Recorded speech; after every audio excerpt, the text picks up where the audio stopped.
¿Cómo les va? Muy buenas noches. Bienvenidos al Día D. Cada jueves nos encontramos acá en el canal público de la región para hablar de algunas cuestiones.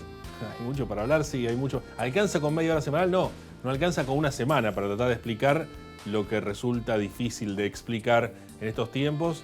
Y me pregunto si alguna vez hubo un tiempo en el que fue fácil de explicar Argentina, ¿no? Explicar Mar del Plata, explicar la provincia. En algún momento hubo, no lo sé. Por lo pronto vamos a presentar nuestros auspiciantes e intentémoslo.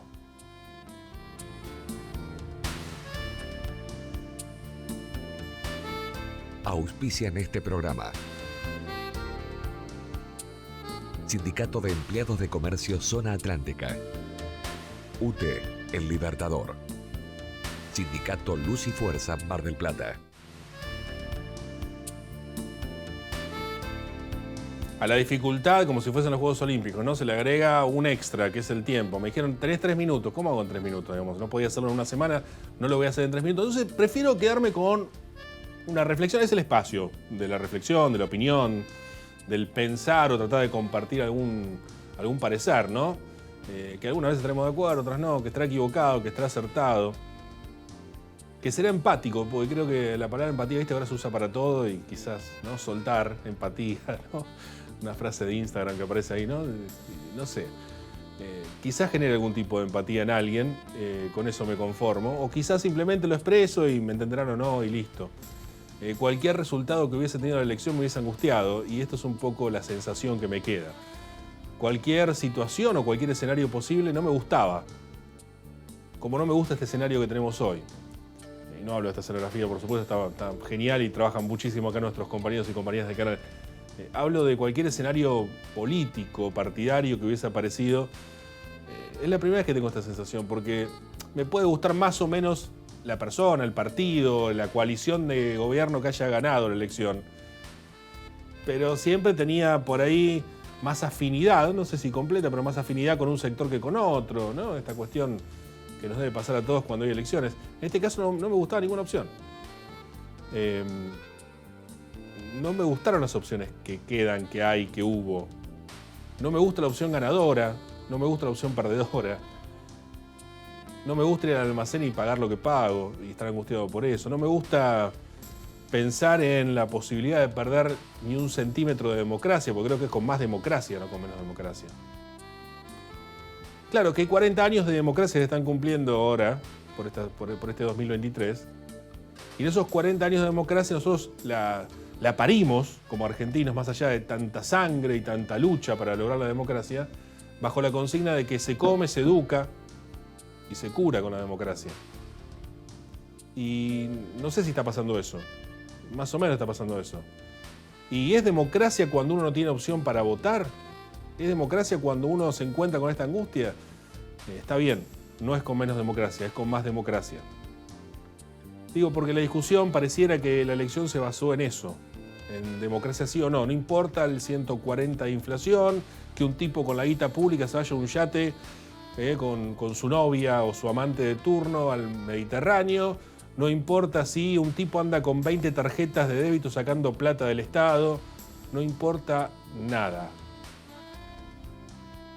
A ese lugar nos han llevado la discusión. No importa si viene uno que dice que con una motosierra va a cortar el CONICET y el INCUCA y va a empezar a vender órganos. No importa. No importa si la que era de una forma de pronto pasó de pato a ganso, decían algunos por las imágenes, total, con tal de tener un cargo en el poder. ¿Cuánto deben dejar debiendo esta gente, no? Como para que alguien te diga que sos una persona que puso una bomba en un jardín de infantes, que sos un asesino y te perdones. ¿Cuánto? No me gusta nada. Una sensación, una apreciación.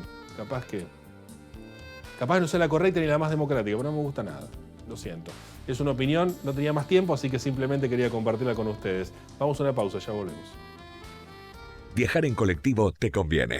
Ahora tenés una respuesta inmediata a todas tus consultas. La nueva línea gratuita de atención al usuario. 0800-333-0701. Viaja asegurado. Viaja tranquilo. Subite a los colectivos de Mar del Plata.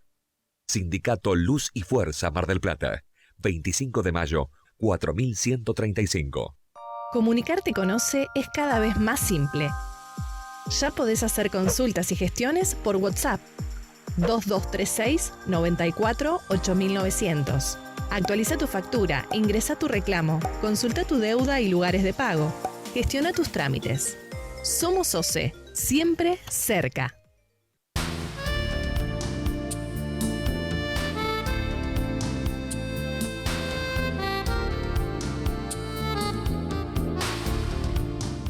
Bueno, y en los contextos que se están dando, hay uno que en el mundo preocupa y mucho, viene preocupándose mucho tiempo. A mí me llama la atención, ¿no? A veces la liviandad con la que se opina de algunos temas que nos quedan tan lejanos, pero no tan lejanos en distancia, que por supuesto también, sino tan lejanos cultural, social, políticamente hablando, tratar de entender, de empatizar un poco con ciertas circunstancias.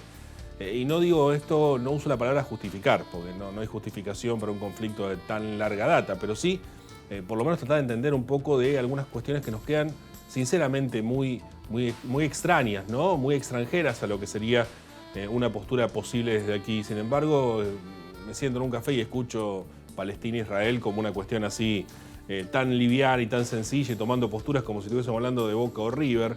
Y bueno, estos son temas que habitualmente pasan en la Argentina cuando el mundo trata de entender las cosas en su lugar y de su forma y con sus contextos. Nosotros desde acá siempre nos ocurre esto mismo, ¿no? Para no caer en eso, para no ir a una cuestión de esto, vamos a informarnos, vamos a entender y saber un poco más de esto. Vamos a recurrir nuevamente a Melissa Centurión. Bueno, ustedes ya la conocen, hemos hablado con ella acá, es muy generosa con nosotros para entender las cuestiones internacionales. Es magíster, es licenciada en Ciencias Políticas, bueno, tiene un conocimiento y una especialización en esta temática. Melissa, gracias por estos minutos, ¿cómo estás? No, gracias a vos, Nicolás, y a todo el equipo del programa. Bueno, decía, en principio quiero decir, también aprovechamos y vamos a decir que hay una charla específica por esto, por si quieren ampliar, ¿no? Va a estar dando una charla estos días. Sí, el sábado 4 de noviembre a las 3 de la tarde en la Biblioteca Revolución de Mayo. El primer sábado de cada mes hacemos una charla de actualidad internacional y en este caso nos pareció oportuno que sea sobre el conflicto entre Palestina e Israel. La historia de una crisis sin fin es el título, ¿no? Porque es una crisis que lleva décadas, así que invitamos a todos los que quieran participar porque la entrada es libre y gratuita en la Biblioteca Revolución de Mayo, en Libertad y Marconi. Todos son bienvenidos. Ahí en la plaza de la histórica Piloto, digamos, ¿no? En la Plaza de la Piloto, exactamente. Sábado 4 de noviembre a las 3 de la tarde. Está bien. Digo esto porque fui a la Piloto, perdón. Y además porque está Sí, cumpliendo sí. 90 años por estos días, así que también aprovechamos y saludamos a la comunidad de la escuela de la Don César Gascón, la escuela secundaria número 1, ahí en Libertad y Marconi. Y bueno, en esa plaza, en la Biblioteca Revolución de Mayo, vas a estar dando esa charla. Bueno, ¿cómo explicamos, sacando esto que decía recién, ¿no? Del café argentino hablando de palestinos e israelíes como si fuese una cuestión de Boca o River? Digo, ¿cómo podemos empezar a explicar este conflicto que se está viviendo? Bueno, en realidad tendríamos que irnos un poco atrás en la historia, ¿no? Ir a la creación del Estado de Israel en 1948 y una creación del Estado de Israel que se va a dar ya con un conflicto, ya con una guerra y ya con una división del territorio que establecía que determinados territorios iban a pertenecer a los palestinos, el territorio de Cisjordania y el territorio de la Franja de Gaza. Lo que no se decidió en ese momento y que quizás es el origen del conflicto actual es que esos territorios fueran reconocidos como un Estado independiente. Esos territorios quedaron bajo mandato de los estados vecinos, de Jordania y de Egipto, y miles de palestinos fueron expulsados de sus tierras. Es a partir de ese momento que comienza el conflicto que vemos lleva décadas, ¿no? Estamos en 2023, y que ha tenido, altos y bajos a lo largo de la historia. Ha tenido muchos enfrentamientos, muchas guerras, son sociedades que lamentablemente han vivido en guerra durante las últimas décadas, pero que además tiene una ocupación ilegal de territorios que pertenecen a los palestinos. A ver, esto Pero técnicamente, no perdón que te interrumpa, sí. Melissa, para entenderlo bien claro, digamos. El 48, post Segunda Guerra Mundial, con todo lo que ya sabemos que ocurrió, digamos, con todas las circunstancias que se ha vivido a partir del nazismo, además, cierra esa etapa y más allá de la creación del Estado de Israel, es como si, no sé, supongamos, acá ocupan media Patagonia y el resto de los argentinos es ocupado mitad por Uruguay, mitad por Chile. Algo, sí, distinto, pero sí. En alguna medida, la diferencia es que en ese momento esos territorios no eran estados independientes, eran colonias europeas aún. Claro. Entonces, era un poco más complejo. De hecho, el territorio actual de Israel y Palestina era colonia británica.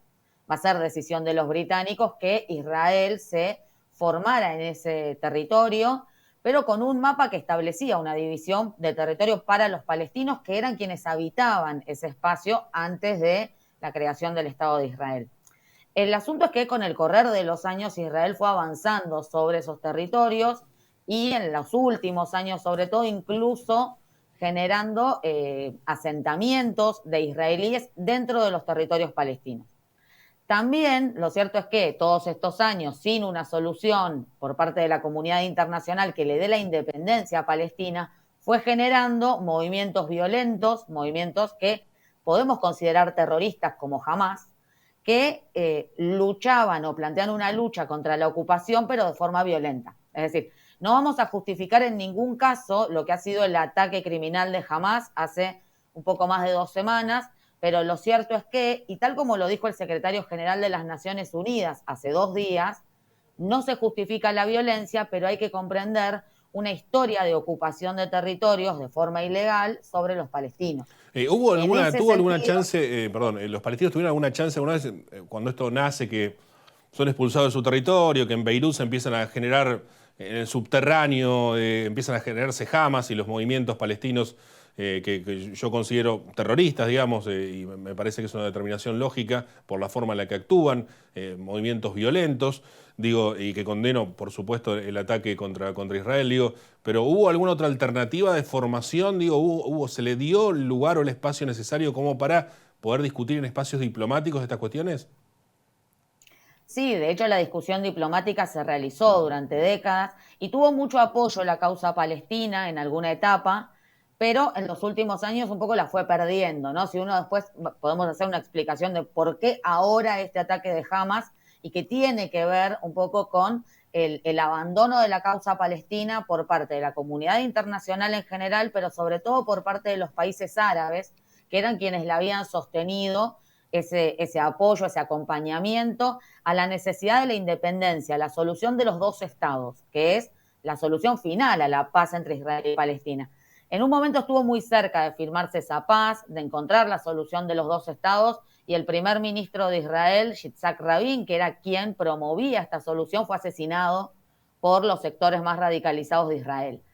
A partir de ese entonces, a partir de la década del 90 y sobre todo de la década del 2000, la postura del gobierno de Israel se fue radicalizando cada vez más hacia ningún tipo de negociación.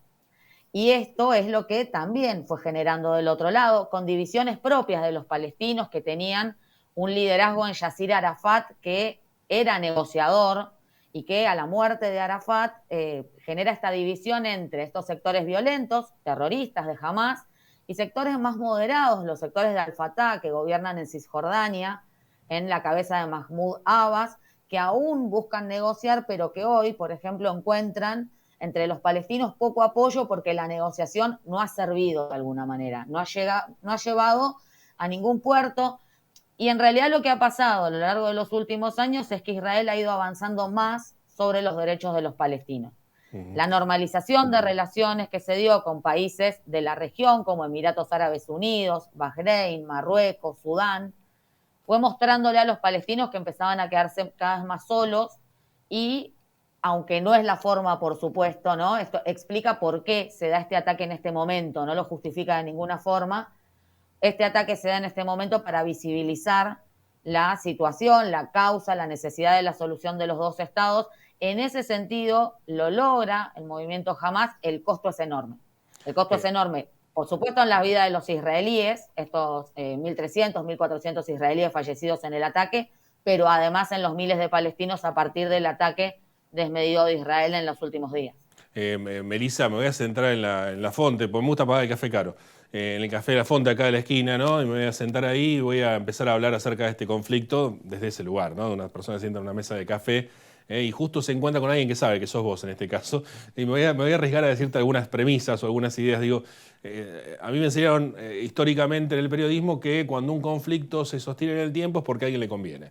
Digamos, en este caso conviene este conflicto, aparecen estas cosas, aparecen las subjetividades. Yo no creo que a nadie le convenga que haya tantas muertes civiles, que haya tanta situación. Ayer leía el comunicado de la ONU diciendo paren un poco porque mataron a 2.000 chicos menores de edad en Palestina. Digo, aparecen cosas que son el horror mismo, la peor de las caras de la humanidad. Y yo no creo que a nadie le convenga esto, pero también es cierto que es inviable seguir pensando que todo esto no se pudo haber resuelto nunca.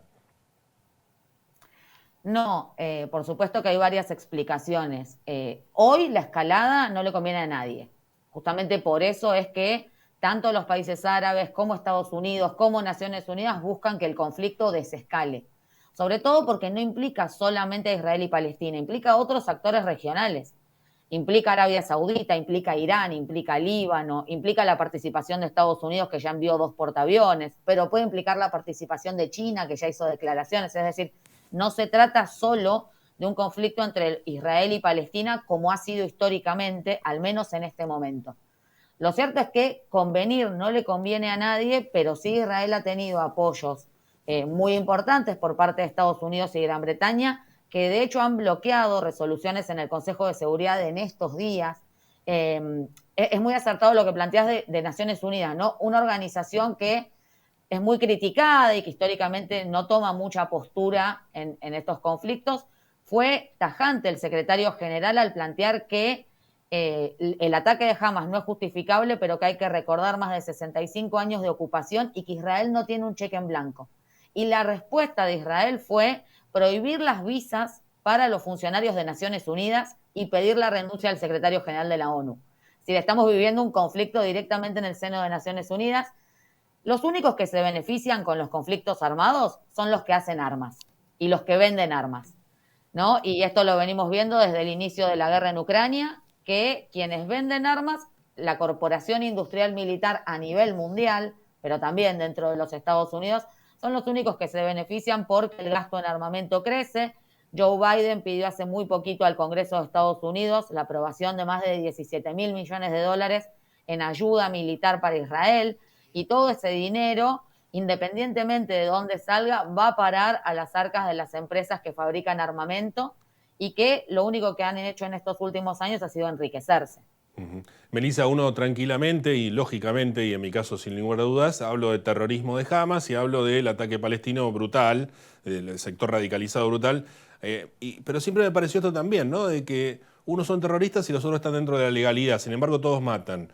Digo, y me parece que Israel está en un punto también en que está al límite, ¿no? De lo posible, teniendo en cuenta lo que está diciendo la ONU misma, ¿no? Esto que no tiene un cheque en blanco, como diciendo, está todo bien, pero podemos aguantar esta legalidad de respuesta ante el terrorismo de Hamas, pero tampoco ustedes se pueden... No uno tiene derecho a matar y el otro no, digamos, ¿no? Digo, en este sentido, en realidad ninguno de los dos tiene derecho a matar. Digo, ¿estamos en ese límite?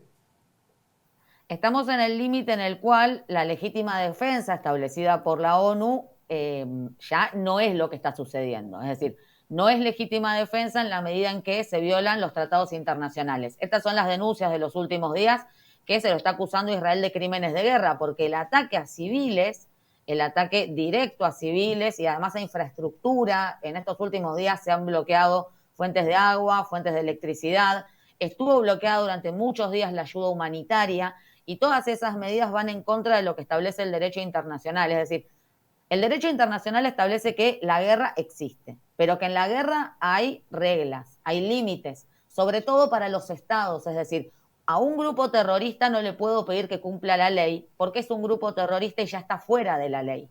Pero al Estado le tengo que pedir que cumpla la ley. Y en este sentido es que se han dado las discusiones en los últimos días, porque hay acusaciones fuertes por crímenes de guerra y porque las resoluciones que se busca aprobar en Naciones Unidas establecen un cese al fuego inmediato. Y esto no está sucediendo. De hecho, en las últimas horas ya se plantea que comenzaría la incursión terrestre. Hasta ahora han sido bombardeos aéreos, han sido incursiones aéreas de Israel en el territorio de la Franja de Gaza, pero la segunda etapa sería la incursión terrestre, y la realidad es que los resultados van a ser catastróficos. Claro. Ya llevamos más de 5.000 muertos y el número sigue creciendo constantemente. Perdón, Melissa, pregunto, digo, en el marco de todo esto, quiero hablar de la cuestión internacional, digamos, en este marco, pero digo, Uno ve esta radicalización también, quizás algunos podrían dar hasta con razón después de lo que fue el brutal ataque de Hamas, pero digo, ya las razones de tanta muerte a mí me cuesta dar razones. Pero digo, en el marco de todo esto, uno ve la radicalización de Israel. ¿Hasta dónde llega esa radicalización? Digamos, ¿cuál es la idea? ¿Borrar del mapa la idea de los palestinos, de Palestina en sí mismo? En los sectores más radicalizados sí, es quedarse con todos los territorios, anexar todos los territorios pertenecientes a Palestina. Esto no es toda la sociedad israelí, ni es toda la comunidad judía del mundo. Y eso también es difícil a veces, porque en estas discusiones que vos al inicio planteabas de Boca River es defender a los palestinos es defender a terroristas, o comprender a los palestinos es defender a terroristas, y atacar al Estado de Israel o a las decisiones del Estado de Israel es estar en contra de los judíos. Ni lo uno ni lo otro. La realidad es que el gobierno actual de Israel está aliado con los sectores más radicalizados del país. Y esto lo hace el gobierno de Benjamín Netanyahu para sostenerse en el poder, porque tiene 3 causas de corrupción que lo pueden llevar a la cárcel. Manteniéndose como primer ministro, evita ir preso por causas de corrupción absolutamente demostradas. Y estos sectores más radicalizados, que hoy forman parte del gobierno, son los que quieren que Palestina deje de existir como tal e Israel ocupe todo el territorio. Por supuesto que esto es muy complejo, muy difícil de llevar adelante, pero han ido avanzando paso a paso, como decíamos, con los asentamientos ilegales. Bueno, en este caso la invasión a la Franja de Gaza también quizás se plantea en una etapa posterior que se anexe el territorio. Es decir, por eso es importante, me parece, en este punto, la posición que está tomando la comunidad internacional, que quizás en otras ocasiones no sucedió.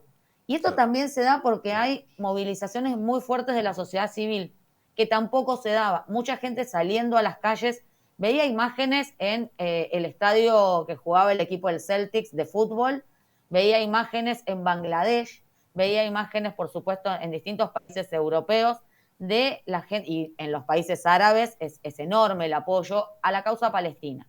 Es decir, hay una sociedad civil en la comunidad internacional que está apoyando la idea de los 2 estados y que está apoyando además una crítica a un estado que hoy, por supuesto que decimos, como respuesta a lo que fue un ataque violento, terrorista y criminal, pero que hoy está violando el derecho internacional, está atacando a los civiles y en algún punto, algún sector, decíamos, quiere que Palestina desaparezca para siempre. Me quedé pensando en esto, ¿no? De un gobierno que está en acción y que está acusado de corrupción y que recurre a cualquier tipo de circunstancias, a mí me llama la atención, o no tanto. Pero bueno, no nos vamos a traer ni vamos a hacer ninguna chicana, por supuesto, Melissa. Simplemente vamos a poner en tela de juicio la cuestión de unos y otros. Acá en la Argentina, digo, el poder a veces tiene estos límites que no son límites, sino que con tal de el beneficio propio o alguna cuestión así terminan llegando a lugares inesperados. Lo digo para tenerlo ahí como una cuestión de pensamiento también, porque ocurre con los grandes líderes mundiales, no es un tema argentino, digamos, pasa en el mundo entero.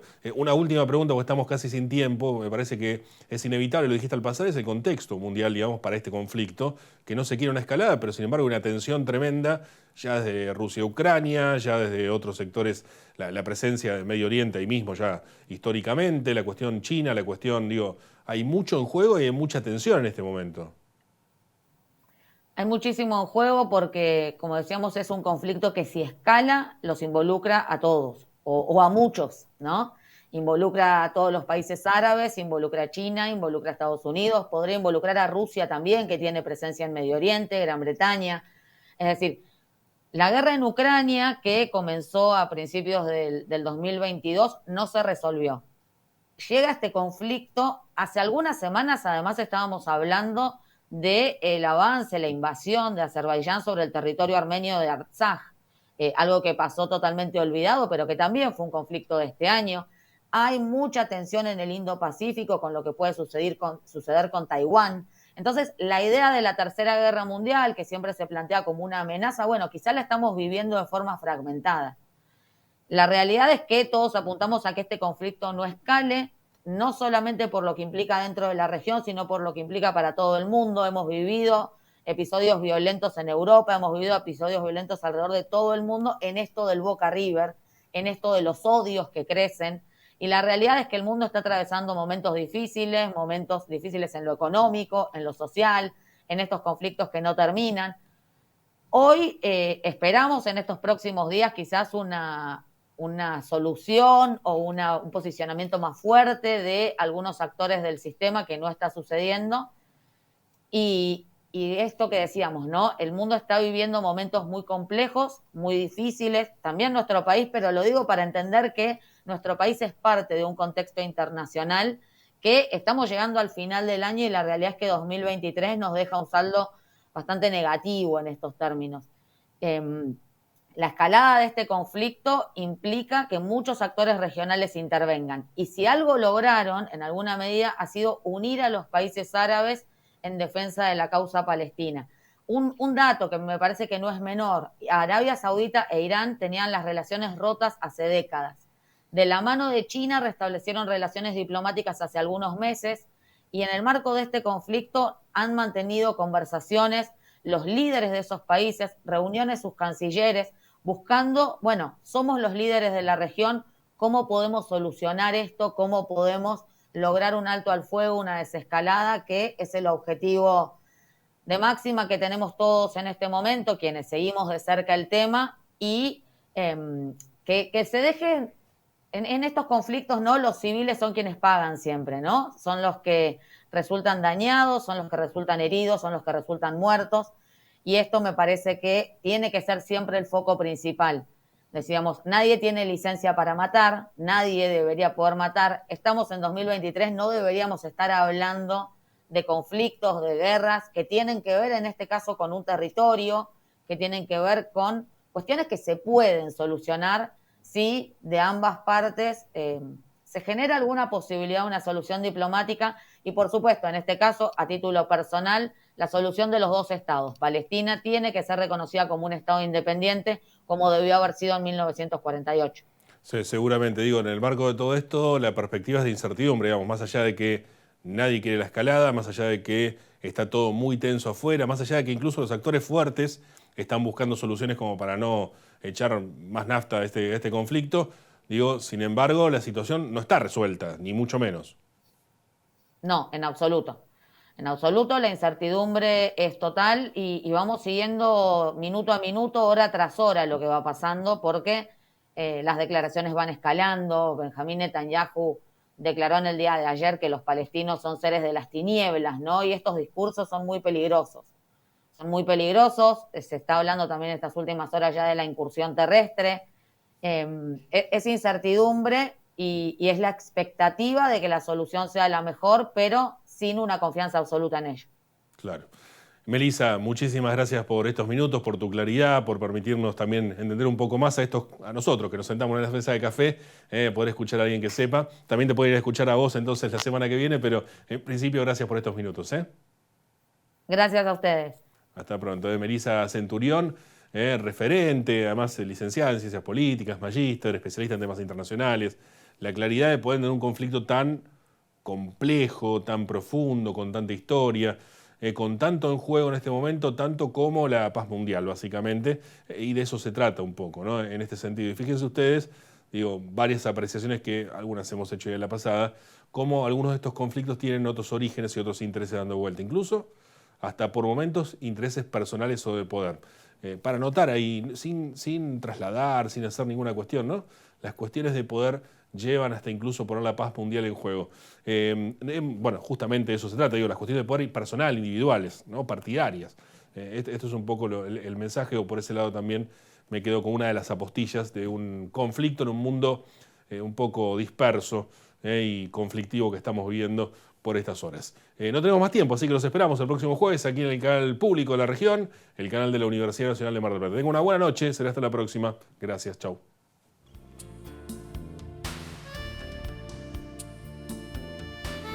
Auspiciaron este programa. Sindicato de Empleados de Comercio Zona Atlántica. UTE, El Libertador. Sindicato Luz y Fuerza Mar del Plata.